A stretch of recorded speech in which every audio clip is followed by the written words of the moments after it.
日本抗议无效。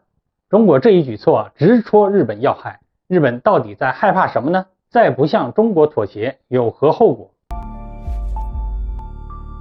各位网友大家好，欢迎来到忠诚 Talk。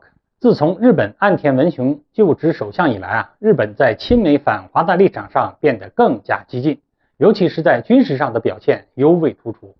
在国防战略上，日本拟加入反击能力，反击范围并未将中国的军事基地和高级军事机构排除在范围之外。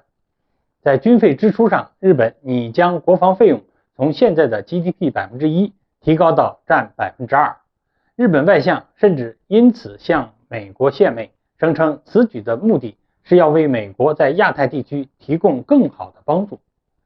在军事部署上，日本不仅准许了澳大利亚、英国将军队以演习的名义部署在日本的本土，而且还加大在冲绳地区的雷达建设和电子作战部队的建设。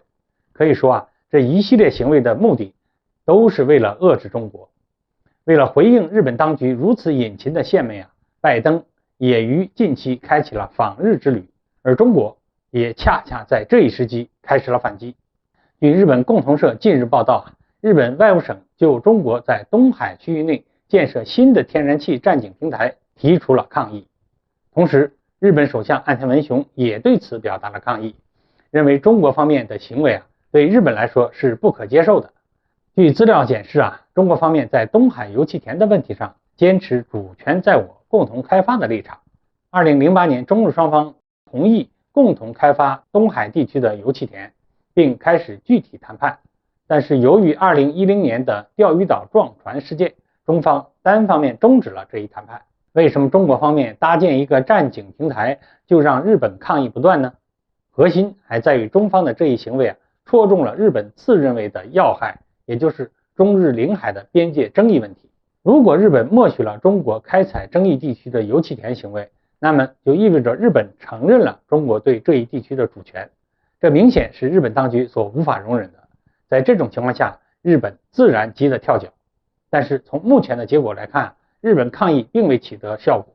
中国拟开采的油气田区域并不涉及争议问题，无论是按照中方提出来的划界方案，还是日方提出来的划界方案，这一区域都是中国的经济区，关于日本什么事儿？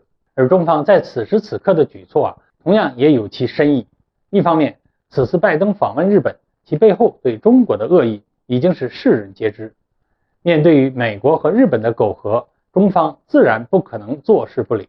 在日本人眼里敏感的地区搭建钻井平台，既是在向日本敲打，也是在向拜登示威。而另一方面，此举也有利于逼迫日本认清现实，告诫日本岸田文雄当局，如果岸田文雄当局想要恢复谈判，恢复与中国在东海地区的合作开发，就必须要认清现实，改变如今反华的立场。